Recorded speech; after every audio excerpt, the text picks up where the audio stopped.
As always, full show notes are available at rottenmangopodcast.com. With that being said, this was a viral case in South Korea. There is a lot of online discourse about this on whether or not the laws are protecting people or knowingly putting citizens in even more danger. There were petitions made aimed towards the Blue House, aka the White House of South Korea, begging politicians to do something. There's incredibly damaging text messages between teenagers. The killers were texting each other after they killed someone, and it's just what they're saying, you're gonna lose your mind. Now, there are a lot of people involved and about 8 main killers, if you will. Technically, you can find some of their names online because normally South Korea is really crazy about releasing even adult criminals' names, adult people's names, but with children, it's absolutely out of this world. But this case is so bad, people were doxing these killers left, right, and center. I'm not going to give you guys their names because I don't really think it matters to this case, but they're easily findable online. So with that being said, let's get into it. Lee Kun worked as a delivery driver in Korea, which sounds like the type of industry where you never really get to know each other. Like, I think if you think of a DoorDash driver in the US, you kind of work for yourself. You don't really get to know other drivers. In Korea, it's a little bit different. There are a handful of popular restaurants in the area. There's a handful of full-time drivers. They all know each other. A lot of them can recognize all of them, like the restaurant owners. They can recognize their favorite delivery drivers even through their big motorcycle helmets. And Lee Kun, he was one of them. He was just always very polite, hardworking, like very detail-oriented. And a lot of these restaurant owners are thinking, it's really hard to find these traits in an 18-year-old boy these days. He's 18. On particularly busy days, you can see Kun walking in the restaurant, grabbing a food order, while with the other hand, he's quickly scarfing down a snack from the convenience store. So he doesn't even stop to eat meals. He doesn't have a lunch break. He just eats whenever he can in between deliveries, just on the go. If the restaurant owners ever thought about telling a kid, a young man, hey, maybe you should take it easy and go have fun, it was Kun. Like, that's who they wanted to tell. But they all knew that he was supporting his mom, so he would go off on another delivery again. Now, March 29th, it's midnight. Kun is picking up a pizza order. He's got a snack in one hand. There's CCTV footage of him inside of this pizza shop eating a snack as he's going to the back to pick up the order. They ask, almost done for the day? Any plans? Yeah, it's my last delivery. No special plans. I think I'm gonna ask my friend if she wants to go eat something yummy with me afterwards. He smiles. He grabs the pizza and he leaves for his last delivery for the night. This is just past midnight at a relatively lively intersection in Korea. So it's a 4-way intersection. It's actually the Daejeon intersection, and Daejeon is the 5th biggest city in Korea. So regardless of time, there's still going to be a good amount of people on the road. Now, for everyone waiting at this intersection for their light to turn green, they're just going about their lives.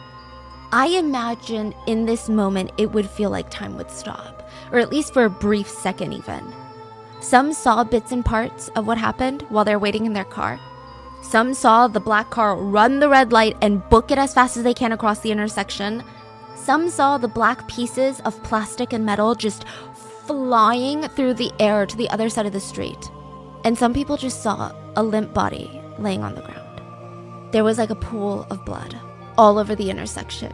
And every single person parked there, it didn't even matter if they had music on, they had all heard it. Even if they hadn't seen it, they heard it. It was such an ear-piercing thud. Everyone had this pit in their stomach. Because when you hear something like that, it is too loud to be a fender bender. It is too loud to be like a small accident. Someone needs help ASAP. 교차로 중앙에서 차량과 오토바이 써진 오토바이 파편이 반대편 현장에 쓰러진 오토바이. So there is a car going straight and a motorcycle was trying to go straight. The car ran a red light. They literally pedaled to the metal, booked it up. That seemed really fast, the car. So fast. So there is a 4-way intersection, and let's say the motorcycle is heading north. I don't know if this is the actual like compass direction, but just to give you an idea. Motorcycle is trying to head north. There is a black car to the motorcycle's left that's trying to go right. So they're gonna be perpendicular. Now, the motorcycle has the right of way, so they start inching towards the middle of the intersection, and the black car on the left, they have a red light, but they just decide to book it. Like 0 to 60, book it. Run the red light, and at the cross section, they slam into each other. And you just see motorcycle parts, tires flying in the air. A lot of people see a limp body just on the side of the road. And just to give you an idea of how bad it is, emergency services, let me explain it the way that they did, because they know what these motorcycles looks like. They know what these accidents look like. They say you take one look at this motorcycle, and they thought to themselves, it would be a miracle if the driver survived. There are tires apart all over the street. There are black plastic chunks. I mean, to give you an idea, you all know what a motorcycle looks like. There's like the thick, bulky, plasticky parts that make up the front, the seats. Even under the seats, there's like little layers of plastic. But underneath, it's almost like a rudimentary bike. The motorcycle they found on the street that day, it had been basically obliterated upon impact. All the plastic had basically blown off, and the bike was bare. It looked more like a bicycle than a motorcycle. This is what this version of a motorcycle is supposed to look like and this is what it looks after the. And there was just so much blood everywhere. Paramedics, they rushed to the only body at the scene. By the way, the black car just kept going. Just like They didn't didn't even stop for a second, right? No. So the paramedics rushed to the only body at the scene, the only vehicle at the scene, and they start performing CPR. It looked like a young male. There was no sign of a pulse. They couldn't hear any breathing. They rushed him to the hospital, but as they were lifting him onto the stretcher, one of the emergency responders said, I think we all knew, because his body felt broken inside and out. Like every part of him felt crushed and broken. They rushed him to the nearest hospital, where the doctors looked at the clock and they called the time of death. This man's name was Lee Kun. He had lived exactly 18 years and 97 days before he had been killed. I don't want to say to even call him a man, because that sounds like he's not man enough, and that's not what I'm insinuating, but this is basically a child still. They had just turned 18. Kun's family members, they were alerted, and his mom rushes to the hospital. She said that she just remembers thinking, please don't let it be my son, please don't let it be my son, please let it be my mistake. And she sees this boy laying there, and his lips are so pale, his body is so cold, and there was no denying it anymore. This was definitely her son. There was nothing she could do in this moment. She said, what am I supposed to do? She tried to be a mom, so she sat down. She held his hand, she tried to close his eyes, so his eyes wouldn't close. It said that Kun had died so suddenly that there was no time for him to close his eyes. And since they hadn't been closed by the paramedics or any of the bystanders there, rigor mortis had set in, and his eyelids were now too stiff to stay closed. So every time she tried to close his eyelids, they would pop back open, and then she just kept trying. She said that she wasn't gonna leave until he closed his eyes, until she put her baby to rest one last time. She talked to him, and she said, it's okay. Kun, it's okay. Oma is here now. It's okay. It's okay to close your eyes. And I'm not sure if this is customary in other cultures, but for Koreans, growing up, whenever you hurt yourself or get a little bit of like a boo-boo, like you fall down at the park and you get a scrape on your knee, I just remember my mom would blow on the wounds. Do you guys do that in China? Yeah. Yeah, I'm so. sure medically it does nothing to help the healing, but they just go, like, 괜찮아, 엄마, like, 엄마 손에 약손, which means mommy's hands are medicine hands. And they blow on your wounds. And I remember it helped me feel so much better when I was a kid, so maybe it does work mentally. Kun's mom spent an hour just blowing on his wounds and scars. And I think it was slowly dawning on her that she was never gonna have another photo to put into his photo albums. She was never gonna have another moment with her son ever again. This was it. And she remembered just 3 months ago, it was the most exciting time in Kun's life. January of 2020, Kun had run home. He was so excited. He's practically bubbling, and he's like, Mom, I got an ID. I got an ID. So in South Korea, you get an ID once you turn 20 in Korean age. But in the US age, it's 18. So Kun is 18, he gets an ID, and it allows you to drink, drive, vote, and it's very symbolic of becoming an adult. And he's like, I can vote now. I'm officially an adult mom. And since I'm an adult mom, I promise I'm going to be your guardian now. I'm going to take care of you. He promised he was going to graduate university and make sure that his mom never worked another day in her life. He promised to take her on vacations, and one day he was like, I'm going to buy you whatever you want. I'm going to buy you all the most delicious meats. Like, you're never going to have to stress about anything ever again because you got me. So I'm going to take care of you. And these were not just empty words, fleeting words of a teenager. Kun got a job as a delivery driver to help his family pay for his college tuition and to help with the bills. And his mom would just think to herself, how did I get so lucky? She said she named him Kun because in Hanja, his name means strong. So anytime he was working, all the fellow delivery drivers and the restaurant owners, they would think, there he goes again. Like, he was one of the hardest delivery workers. He did about 60 deliveries in a day.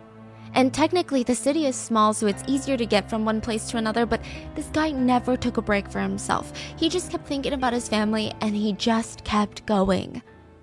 And it just broke her heart knowing that now she is holding his cold body in her arms one last time.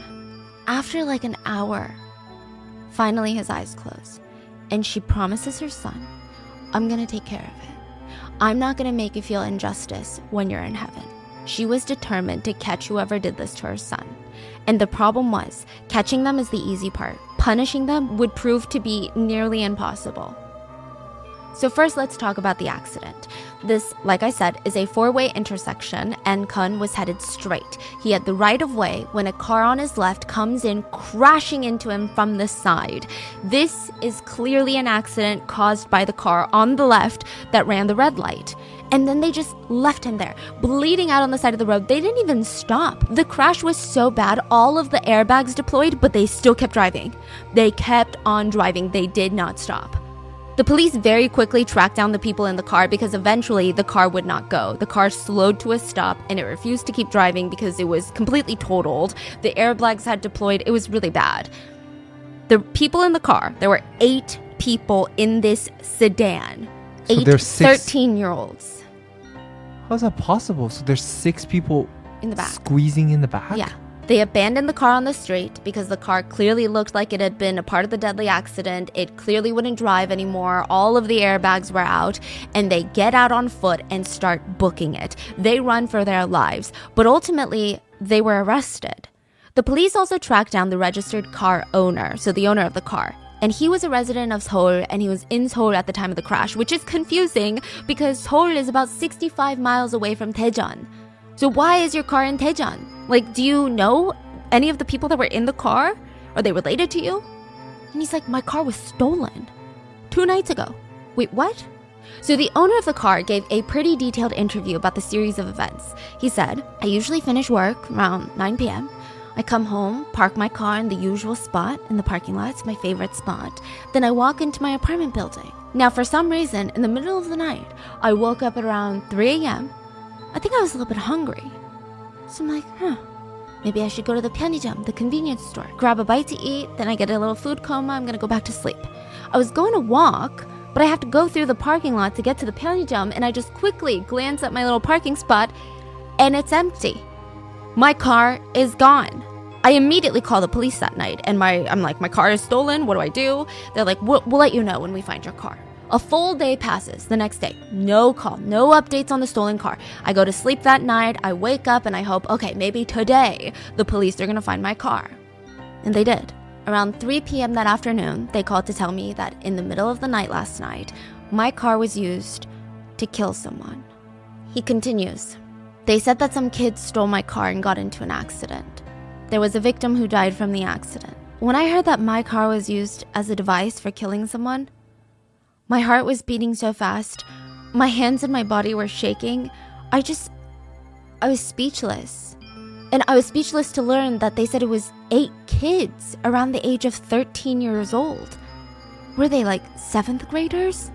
I just couldn't believe that middle schoolers would steal my car and kill another person. He said, I was surprised on how middle school students were able to even drive my car. I mean, what kind of kid that age even dares to commit these types of crimes? It's kind of insane. It's ballsy. I can't even imagine doing something like that in high school, let alone middle school.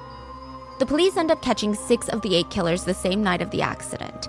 They were arrested right away. which is exciting, right? But they were very quickly released because of something called the criminal age of responsibility in South Korea. Korea's criminal law Article 9 states the acts of minors under the age of 14 years old are not punishable by law. So Like these anything? Like anything. I mean, this is probably the worst. This is murder. I don't know how it gets worse than murder. Maybe torture and murder, but in extreme cases, you can get 2 years in a youth detention center, but that's very rare, almost unheard of. So basically, anything. These killers were released before the car owner even knew what happened to his car. That's how insane this is. They were released even though the police see them. They know that they have a history of committing crime after crime. These 13-year-olds, they know the law. They know that they will not be responsible since they're not 14 yet, and they use it to their advantage. March 28th, around 1:30 a.m., just about 24 hours before the murder, 8 kids steal a car in Seoul. This is the first car they steal because they're going to steal another car immediately after the murder. So they steal car number 1. This is the car that's going to be used in the accident, the deadly accident. They drive around the city for 24 hours. They're like hanging out, going to bars, like doing all of these illegal festivities. And 24 hours later, March 29th, 2020, at around 12 a.m., they end up in Daejeon and they kill Kun. Now, from there, they all start running. 6 of the teenagers were caught that night on foot. 2 were not. 2 kids, 2 of the guys, they were not caught. They ran to a nearby town and stole another car at 4 in the morning. This is gonna infuriate you, there is CCTV of them, like footage of them stealing the second car, and How do they steal cars? I don't get it. okay, so I don't want anyone to victim blame because it's just different cultures. So a lot of people in Korea don't really lock their car doors either. And key? Yeah, some people leave their keys. And I don't know if this is true in this particular situation or true in general, but a lot of parking lots are double parked. So you got cars parked behind each other Yeah. and you're trapped. Blocking. So sometimes people have an attendant and you leave your key in the car. And sometimes the attendant is gone. Sometimes there is Yeah. no attendant. Did you know in Korea, sometimes cars are put on neutral?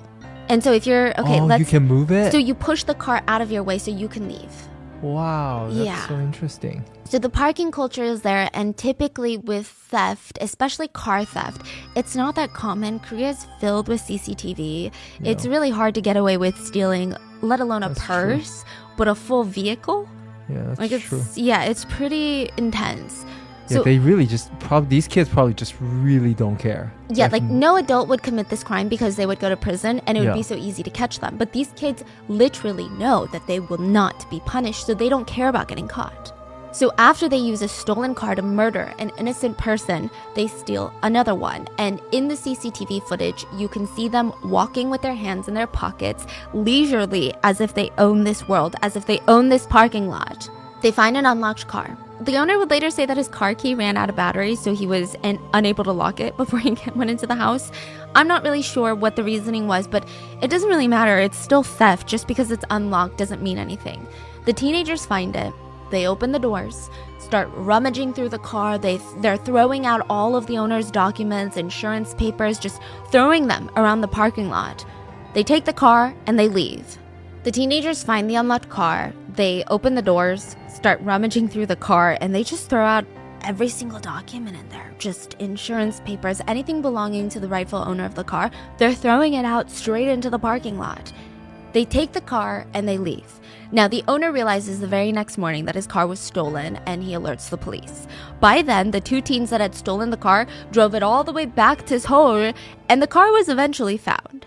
Now, the black box that every car in South Korea is legally required to have, which is basically an external camera or audio recorder, it was ripped out.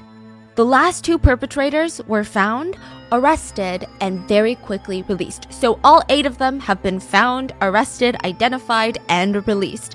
I cannot imagine how infuriating this is for Kun's mom and all of his loved ones, knowing that the police know who the killers are, know where they live, know what they look like, know what school they go to, and they're just like, okay, well, there's nothing we can do about it.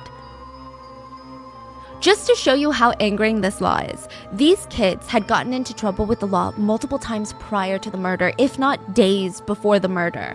So just a few weeks before the murder, a few members of the group robbed a Korean barbecue restaurant. They were found rummaging through the cash register, taking anything of value after restaurant hours.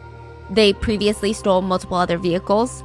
Then they would take those stolen vehicles to gas stations around town and rob the gas stations. There's at least 3 gas stations that we know of that they were caught robbing.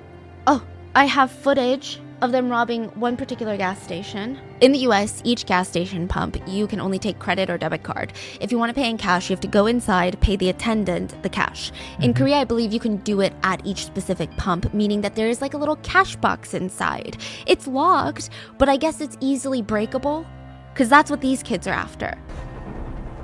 구미에서 있었던 절도 사고는 그러나 한 명을 제외하곤 이들 모두 촉법 소년 미만이었기 때문에 경찰 조사 후 We know of 3, there could easily be more. But these kids, they would steal cash, alcohol, whatever they wanted. They would steal alcohol from restaurants. They would wreck restaurants, tear them apart, trash them, throw out their safes. Again, this is all happening a month prior to Kun's murder. And these idiots are not criminal masterminds. They were basically caught each and every single time. There's literal CCTV of them stealing the cash box inside of the gas station stall. They even have pictures of them posing on stolen cars. So they would steal a car and post a picture on social media of them and this stolen car, but they would keep the license plate number. Like, that's how ballsy they are. They're smoking cigarettes, sitting on the hood of this car, pretending like they're in some sort of music video, and it's just bizarre. They truly do not care about getting caught. Can you imagine someone stealing a car and then posing on it, showing the full license plate number and posting it on Facebook? Like, that is not normal. So yeah, they were caught for all of their crimes, but the police would catch and release them like they're on a fishing trip. There's even a selfie that a couple of them took at a police station. One of them is smoking a cigarette, the other ones are holding up a peace sign, they're posing, and it's captioned, Kumi Police Station, Escape Plan in Progress. I mean, at this point, they are being protected by the law rather than being punished for their crimes. This is the most mind-boggling thing in so long. I mean, they know it, they're proud of it, they know that they're not going to get in trouble. Even just 4 days before the death of Kun, one of the perpetrators stole a car, got into a car accident. Thankfully, nobody was injured or fatally wounded, but there were articles and headlines talking about this accident, talking about how a minor had stolen a car and crashed it. The criminal, the minor, decides to repost the article on social media and laugh about how he broke the law. It was making headlines, and guess what? Nothing happened to him. He captioned the repost, 갔다 온다, and it kind of translates to be right back, almost poking at the fun that if he commits a crime, he goes to the police station and is immediately released. Like, 갔다 온다, like, I'll be right back. That's what you say when you are going to the supermarket to pick up eggs. Like, 갔다 온다. Even his comments are out of this world. It's a bunch of middle school kids giggling. Others are commenting, fine, you caught me, it was me. Some are laughing like, oh my god, this is crazy, LOL. You're a star, a star. LOL, you're so popular. This is so funny. You're just out here filming your own Fast and the Furious. He even responded to that comment saying, Fast and Furious? Yeah, I hit like 125 miles per hour. And again, if you've been to Seoul, it's like LA, it's like New York. Have you ever really thought about hitting 125, not even on a freeway? I mean, even on a freeway, most times that's illegal. But in a city? 4 days later, Kun would be murdered. And even after a man is now dead, a son is now gone, the police let these kids go. Do these killers show remorse? Do they change? Because that's what the law is supposed to be for, right? The kids under 14 have no ability to critically think, so they need guidance to know what's right and what's wrong, and they're getting this guidance and learning from literally murdering someone. So one of the perpetrators posts on social media, after today's accident where someone died, I will never drive another car again. I don't even know how to feel about that. You know when you get food poisoning from eating oysters and you're like, oh, I'm never gonna eat another oyster ever again. Like, that's the energy of this post. His friends commented, oh, we f***ed up.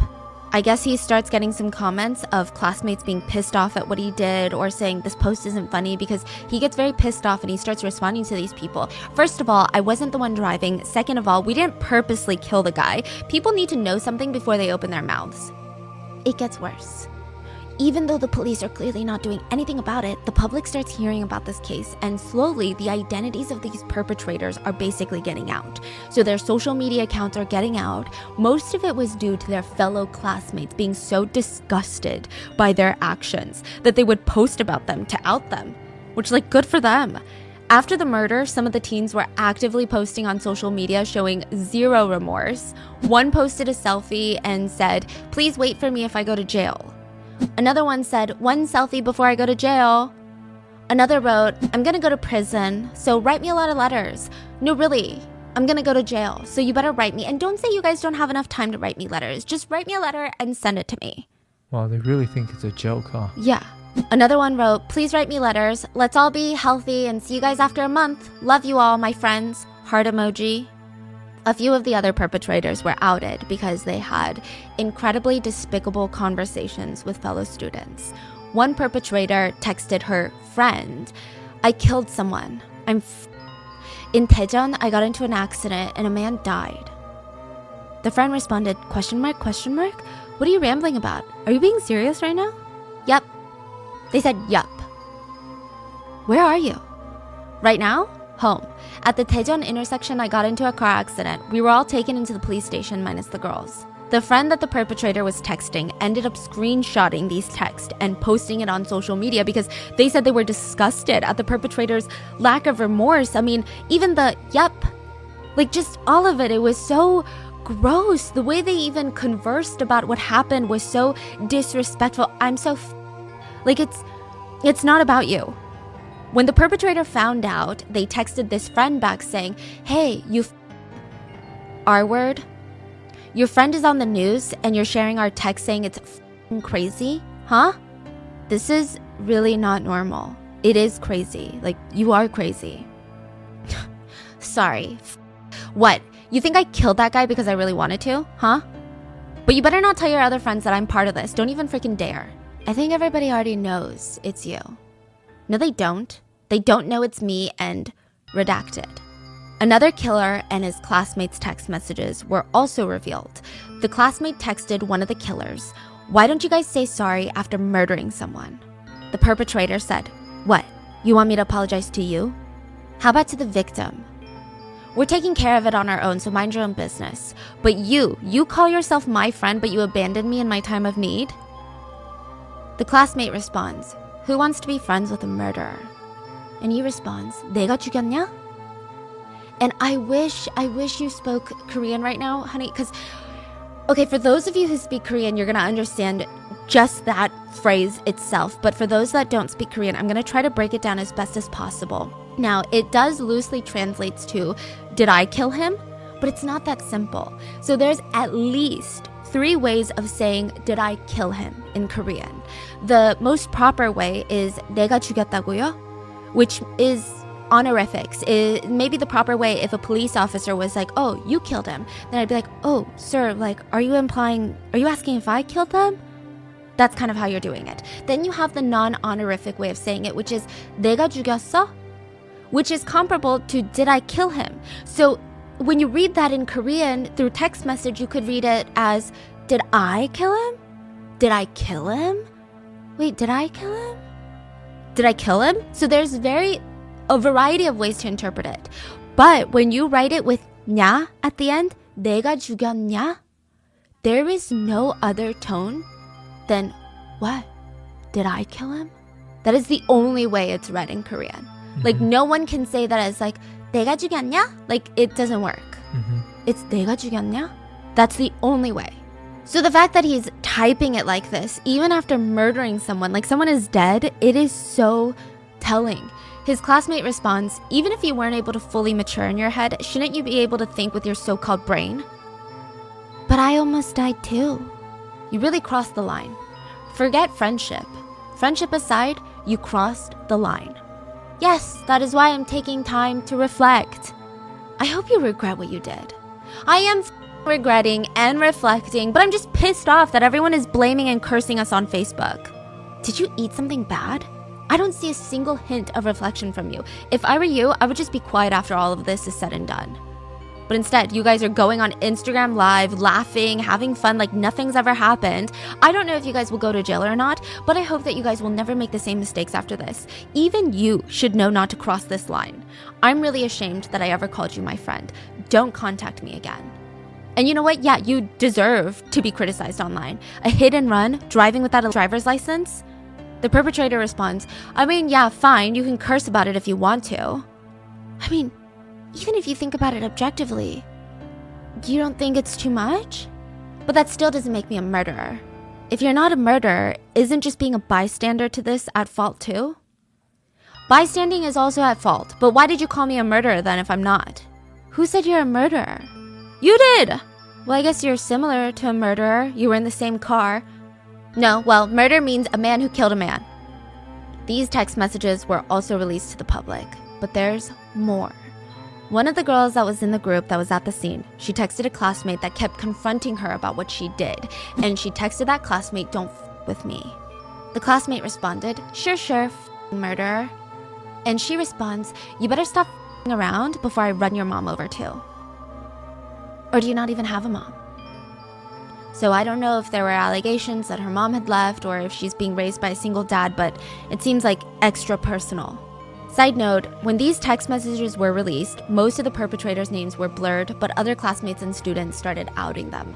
A lot of their social media has been made public and since then been deleted, but regardless, these text messages being released showed everyone, the public, it proved that these perpetrators, these so-called kids that we need to protect, they don't have remorse. They never even privately apologize to the victim's mother. And I'm not saying that they should go and put on a full freaking show. I would never even think that they would do that. But I would imagine that their parents would drag them there and force them to apologize. Kun's mom was interviewed and she said, I can't even see my child anymore. Yesterday I cried all night long. Today I'll probably cry all day too. I'm never gonna forget my son. Nobody contacted me. Normally perpetrators at least say things like, I'm sorry or my apologies, but I never even heard those words. So their promise and their text messages to their friends that they're gonna apologize and reflect, all lies. They never apologize. One of them allegedly even had other things in mind. So this is said to be a text message conversation between one of the killers and a fellow classmate. The killer allegedly texted her nonstop about how he wanted which people were shocked for a number of reasons. Someone is dead because of you, and also the fact that this is a 13-year-old talking in this manner, in this aggressively pushy way. We have no idea if this girl is a classmate, a friend, a girlfriend, but it doesn't matter because he's clearly making her uncomfortable. He texts her after the murder, let's do it. Not like immediately after, but this is what he's thinking about. No, I don't want to. Oh, come on. Redacted name. She doesn't respond. Hey, full name. Yes? Let's do it. I don't feel like it. I want to do it so badly. Please, I want to do it so much. I think I'm going to go crazy. She doesn't respond. He texts her back. What are you doing? Just laying here? Hey, please, I just really want to do it so badly. Let's just do it once, just once. And he keeps bombarding her with like, hey, hello? And she responds, right now? Yes, let's do it. I promise I'll finish fast. I think even just to see these text messages from anyone, regardless of age, is so disgusting because, I mean, I'm sure most of us have felt this situation where someone is just so pushy and you're like, I'm clearly saying no, but they're not taking it seriously. But then if I freak out and I'm like, hey, I said no, what, like, is my life in danger? Is something gonna happen to me? And you know what's going on here. She clearly doesn't want it, but the fact that they're 13 and the fact that someone died and this is what one of the killers is thinking about. Once all of this gets out, a South Korean broadcast called The True Story from MBC, they went to go interview all the perpetrators, anonymously of course. So they're minors, meaning their voices will be distorted, their faces will be covered by a mask and a hat, but even then still blurred. So they locate one of the girls' houses and they go knocking. Hi, we're from NBC Broadcasting and we just want to ask you a few questions about the accident in Daejeon. A girl can be heard screaming through the door, "Just leave!" But the crew keeps trying. A few hours of this back and forth, the girl finally agrees to do an interview, but even the way she does it is so disrespectful. She goes, "I'll do the interview, just go outside for a second." The broadcast was able to interview two of the perpetrators, both girls, and they were asked, "How have you been doing since the accident? Like, what's been going on in your mind?" One of the girls says, "We're feeling guilty and reflecting on it in our own way. I just hope that you guys, the reporters, can stop calling me. If you care about the victim or his family at all, I think you should let the police handle this one. You guys are truly taking it too far." Side note, Kun's mom was being interviewed. So she was selectively talking to reporters. She never complained about the reporters. I mean, the fact that she's saying this is literally just saying, stay out of it because the police are handling it and the police are just gonna let me go. The reporters ask how the crime even started. Why did you guys even decide to steal the car? The girls respond, I mean, I found out that my friends were all driving a car and they were all in the car, so I joined them. We drove around, we stole money from a doll crane machine, went to a few other areas, had something to eat, rested, hung out. After that, one of my friends asked us to pick him up, so we picked him up, and then I think we hesitated on where to go next. We were thinking of going to Busan, but my friend said it was too early to head all the way to Busan, which is a far drive, so we went to Daejeon instead. The way she describes this, it doesn't even sound like she's giving a police report or an interview about a murder. It sounds like she's at the grocery store deciding what type of apple they were getting. They're like, oh, then we decided to do this. Like, should we go to Busan or Daejeon? Just the lack of empathy. Her tone is very much, yeah, we killed someone, but what are you gonna do about it? There was no shame, nothing. The public was so shocked that there was only one victim with the way that these girls are describing the day and describing their personalities. Like, how is this possible? And the question is, where the hell are the parents? I mean, it sounds like they didn't even come home for nearly the whole day, 24 hours. Where the hell are the parents? And how much are we to blame the parents in something like this? So I'm not a parent. I don't know if I can even have a clear answer to it. All I know is I was 13. At one point, I never stole a car and killed someone. The girl continues, we were waiting for a red light and suddenly a police car made a U-turn. So the police car was going straight, made a U-turn back towards us, like all of a sudden. So we were scared that we were gonna get caught. So we ran the red light and hit that motorcycle. Our car windows were all shattered and the airbags popped. The car wasn't even able to drive anymore because, you know, it was totaled. So my friends and I got out and we ran to our limit until the police got us. After that, we were investigated and then sent home. That's it. The way she describes it, she's not specifically stating that it's the police's fault, but she does insinuate that the police car making the U-turn and scaring them is the reason that they ran that red. She's not even taking accountability for the fact that they ran the red. She's basically saying if the police car hadn't made a U-turn, we wouldn't have ran that red, and we wouldn't have killed someone. The reporters ask, did you guys not hesitate when you decided to run around in a stolen car? Well, we'd done this before in the past, so no. She casually says this, as if stealing cars and driving illegally without a license is a fun little hobby, as mundane as crocheting. I'm honestly surprised the reporters are at least trying to hide their disgust. They ask, but you guys at least know that what you did was very illegal, right? Yeah, but you kept going. Why? Honestly, every student without a license drives nowadays. Not just the high school students, but also the middle school students. They're driving around like us. But they didn't get into an accident, so you don't know about it. But we did. We got into an accident. Wow.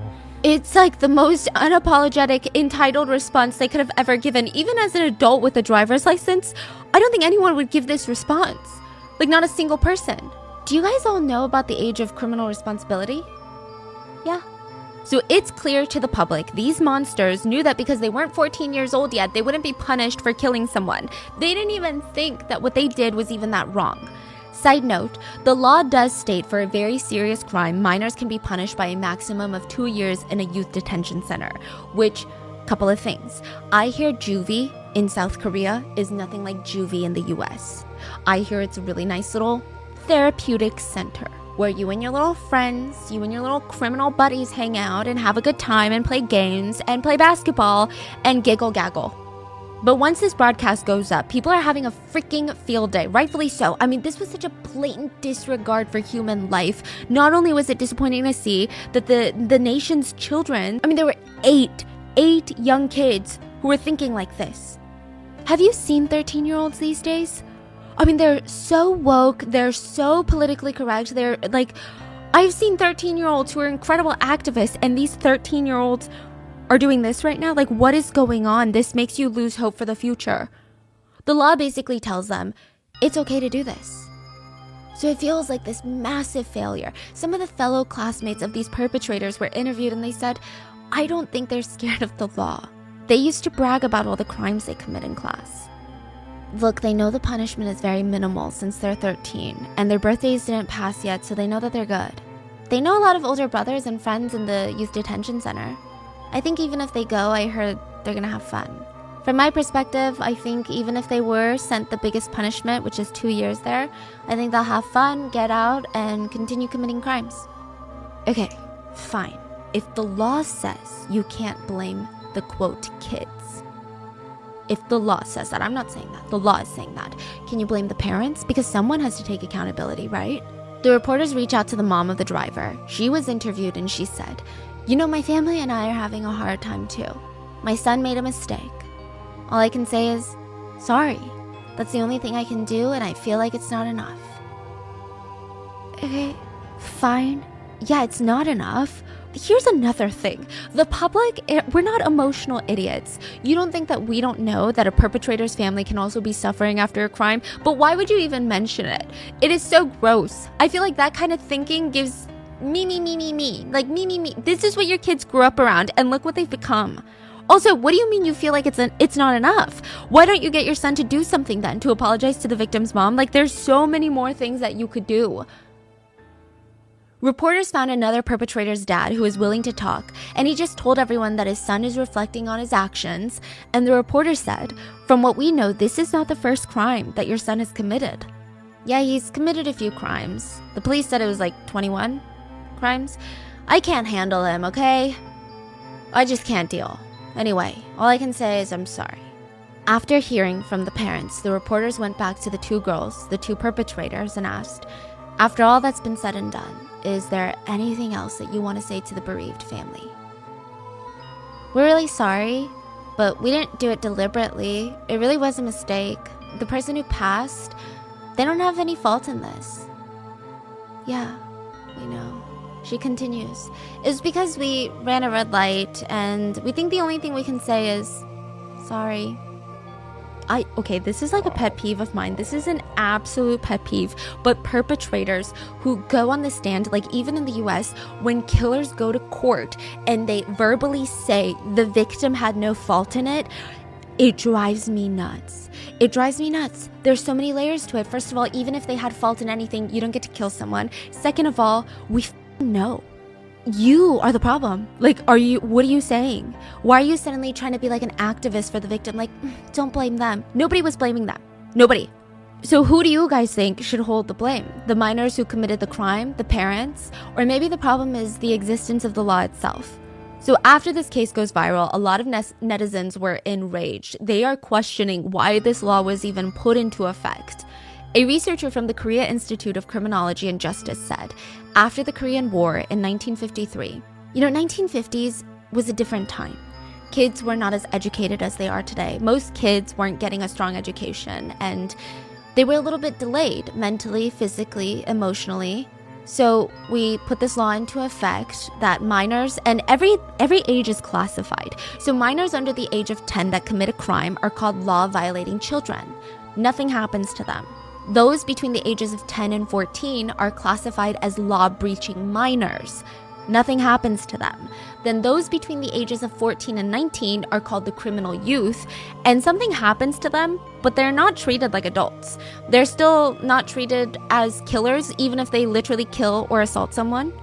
They still have their own little system that they go through, which is not as harsh as adult trials.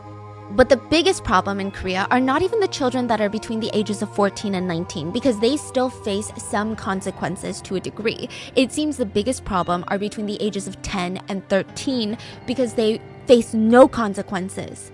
This law hasn't really been updated, reviewed, or changed since the 50s, but this researcher is saying kids are no longer the same. They're not the same as they were in the 50s. First of all, 13-year-olds back in the 50s, they had no idea this law existed. They didn't have social media to know about this law. They didn't really have news to know about other kids that were committing crimes and got away because of this law. They probably thought that they would be punished if they ever committed a crime. They probably thought that they would be charged as an adult if they committed a crime. The researcher also stated that minors in the 50s, their growth mentally and physically was a bit behind from minors now, because you don't have access to the foods that they have now. You don't have access to the education, the mental development, but also social media.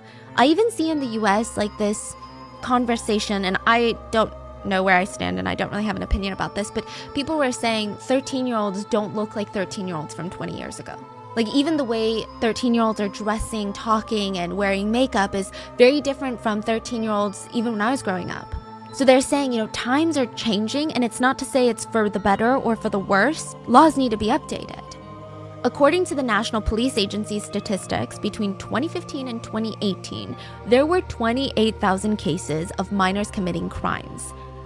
Among the 28,000 cases in South Korea, and this is just between the ages of 10 and 13, 77% of these crimes were felonies: theft, violence, assault, robbery, murder.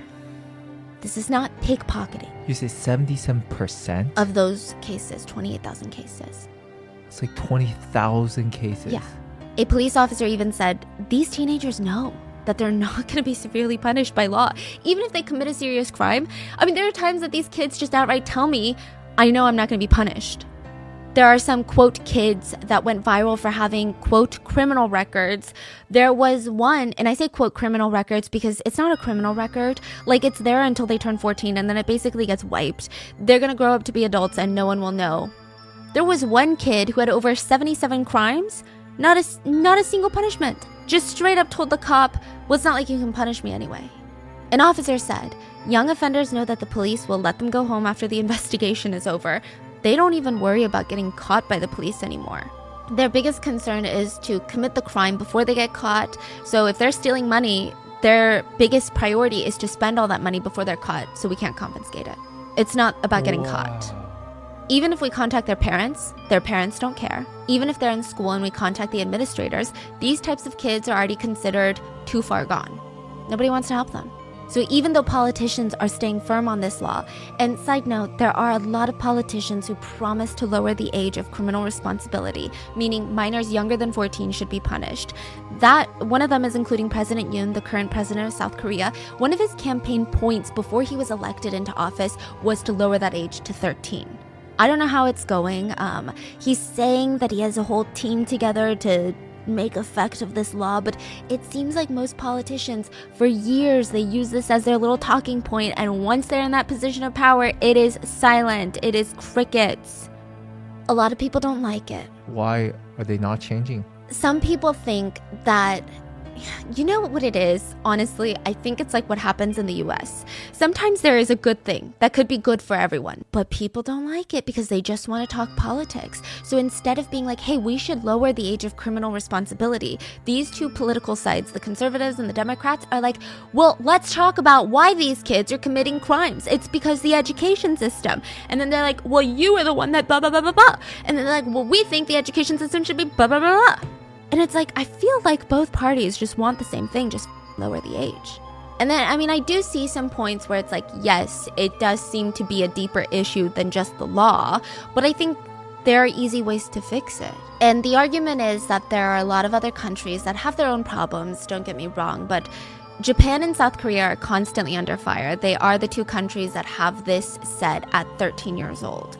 But again, one of the voices is, fine, we lower the age to 13 like the president wants, but what if more 12-year-olds start committing crimes? Do we lower it again, and then again, and then again? Some people are saying that we need to just focus on why children are committing these crimes, and it's just become a whole political debate instead of people just trying to protect others. The public is getting fed up, though. They're like, these politicians, like, we don't feel safe. Gun's mom said, I hope this country lets their children know that if they commit a crime, they will be punished for it. Someone has to let them know this simple concept. I think that's the only way you can even protect innocent children who are alive right now without any harm or hurt from the law-breaching minors. The public agrees. It was revealed that 7 of the 8 kids went back home with basically no consequences, no parole, nothing. The driver of the car, because it was pretty severe, was sent to a youth detention center. But again, it doesn't even compare to juvie. I don't even think a minor would be sent to juvie for a crime like this in the US. It really doesn't seem like that bad of a place. Like, it's no prison, that's for sure.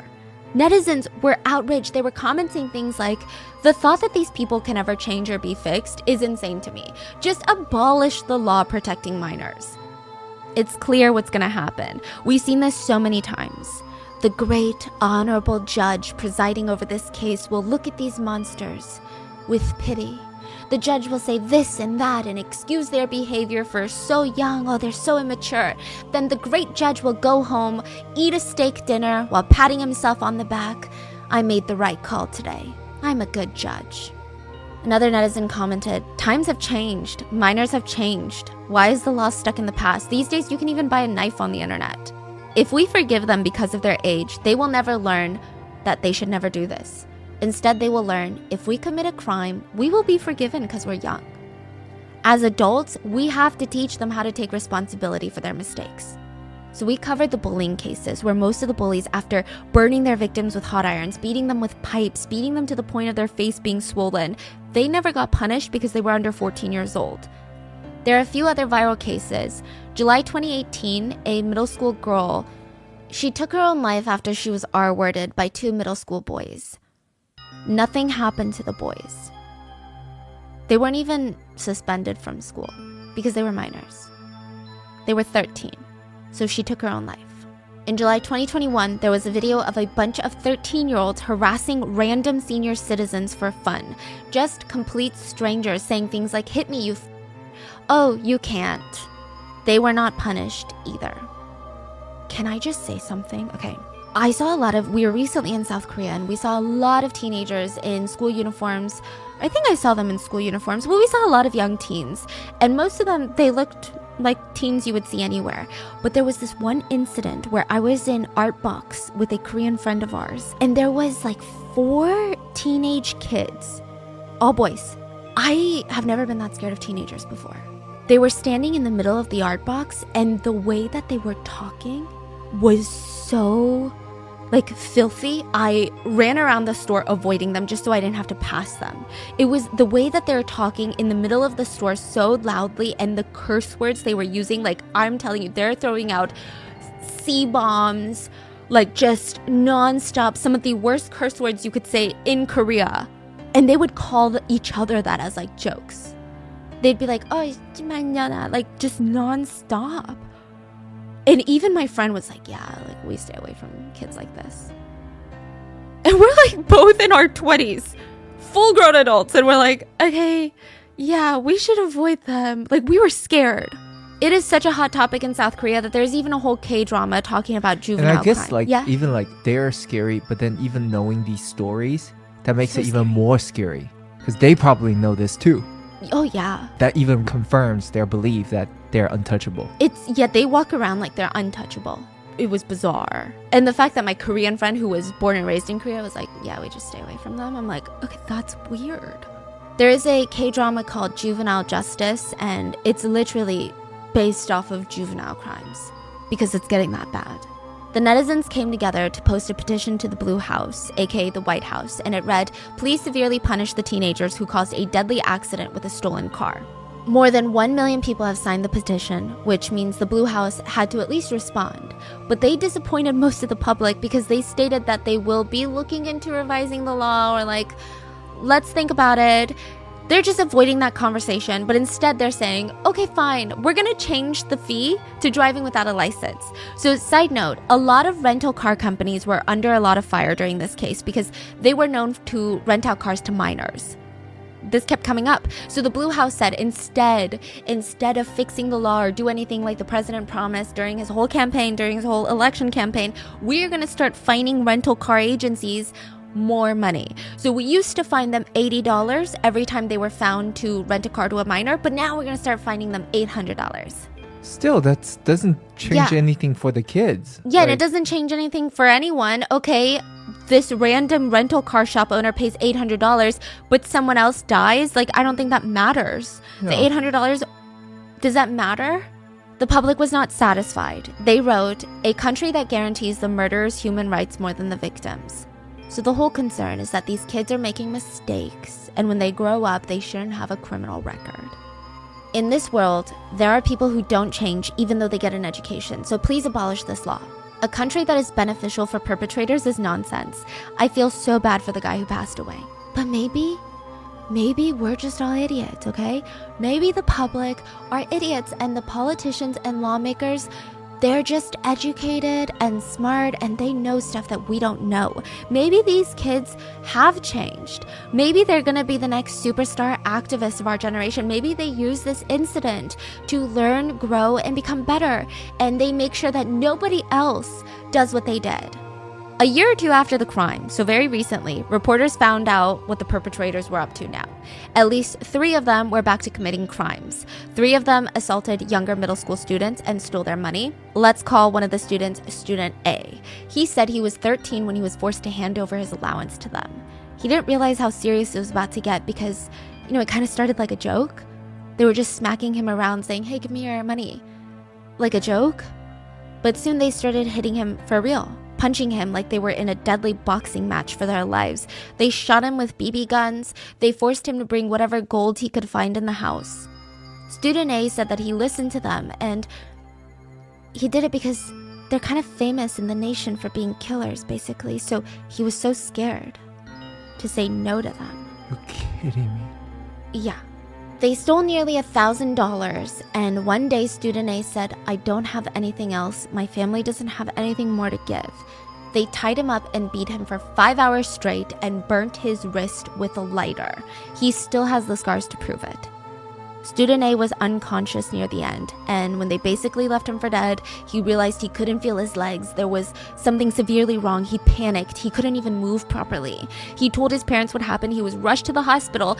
The family alerted the police, who, quote, "opened an investigation." You know how they did it? They called the perpetrators and said, "Hey, we heard that you're beating up people. Can you come down to the office to give a statement?" They didn't show up, and the police were like, not my problem. Guess why the perpetrators didn't show up? They're too busy waterboarding another student. Student B said that he was dragged into a sauna and assaulted by this group. He said that they jumped him, waterboarded him, splashed cold water all over him. They wrestled him, punched him in the face repeatedly. They were saying things like, "God, I just want to punch you. You just look so punchable." 2 of Student B's teeth were knocked out. His hair was cut by the perpetrators, and he said they kept taunting him that his hair was dirty, so they had to shave it off. It was just for humiliation. Student B said that he was crying while they were cutting his hair, and they said to him, "Why are you crying? Do you need to be hit more?" I don't know. Do you guys feel like the politicians are right? Because I don't feel like they changed. I don't think their time of reflection helped them grow into law-abiding citizens. And I cannot imagine a world where they are going to become positive contributing members to society. In fact, I feel like they'd be dangerous to be around, especially if you don't know who these people are. They're adults. They could be your coworker. They could be the guy living next to you. How would I know? They could be the handyman. They could be daycare workers, doctors, teachers, nurses. How would we know? But it's not just this story. There are statistics. According to the Ministry of Justice in Korea, 12% of underage offenders become repeat criminals. They keep committing crimes. Meanwhile, adults that commit crimes and go to jail and are punished, only 4.5% of them reoffend. And again, I'm sure there's discrepancies in getting caught. Maybe adults just don't get caught again. But still, it's not really a great statistic to look at when you're arguing, no, this is to help the kids. I don't think so. Do you guys remember Kun telling his colleague that he was going to go eat something yummy with his friend after his last delivery? She blamed herself for all of this, which is crazy because you know what I'm going to say. Like, when you feel guilt, even though it logically doesn't make sense, there's no reason for her to ever feel guilt for this. The 8 killers don't even feel guilt, but she feels so much guilt, and it's heartbreaking.